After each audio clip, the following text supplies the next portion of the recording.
Hello नमस्कार सगळ्यांनो, Gujarat kitchen कट्ट्यामध्ये आपलं स्वागत। हे बघा आपण आज ना हे लाल माठाची भाजी करणार आहोत। बघा असं असतं लाल माठ, आमच्याकडे याला लाल माठ म्हणतात।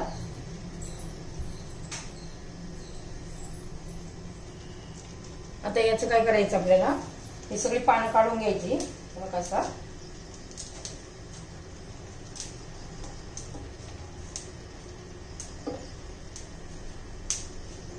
हे बघा हे असं करून घ्यायचं आणि शेवग्याच्या शेंगासारखं त्याच्या हे करून घ्यायचं। शेवग्याच्या शेंगासारखे असे तुकडे करून घ्यायचे। बघा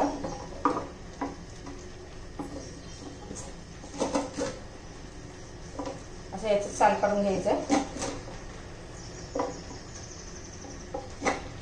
याची खूप चविष्ट भाजी होते। मी आता हे गावावरून आणलेलं आहे।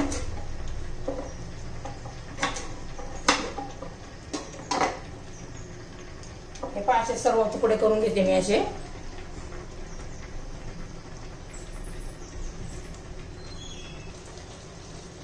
हे पहा, आता कढई गरम करण्यासाठी ठेवली आहे।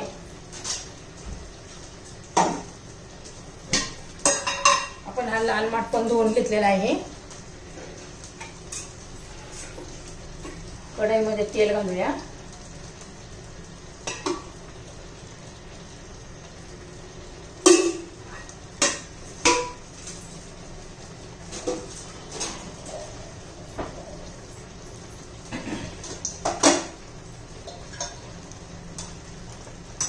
आता तेल गरम झाले की मोहरी, हे बघा जिरी मोहरी तडतडल्यावर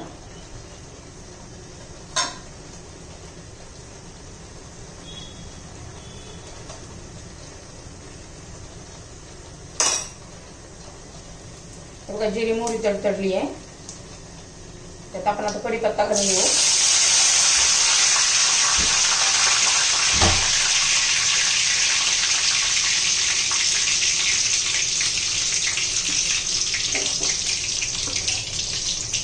आलं पेस्ट, लसूण पेस्ट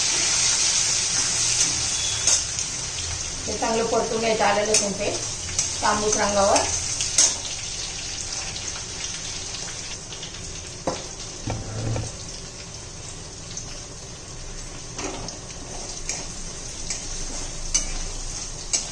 आलं लसूण पेस्ट छान असा वास येतोय, सुगंध सुटलाय बघा।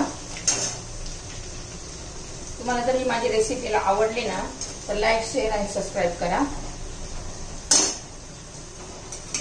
बघा आलं लसूण पेस्ट झाली आहे, त्याच्यात थोडा हिंग घालायचा, चिमूटभर हिंग घालायचा।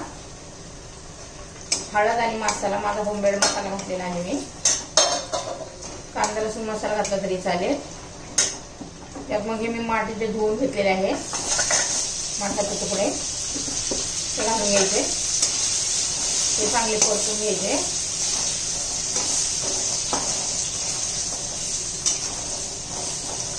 एक दोन मिनिटं परतून झाले आहेत आपले। आता त्यात पाणी घालायचं। तुम्हाला जसं घट्ट पातळ करायचंय तसं पाणी घालायचंय। हे बघा त्यात आता मीठ घालायचंय, चवीनुसार मीठ घालून घेऊया।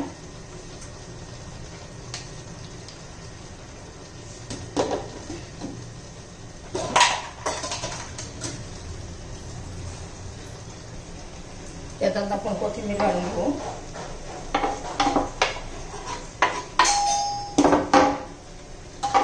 शिजू देऊ।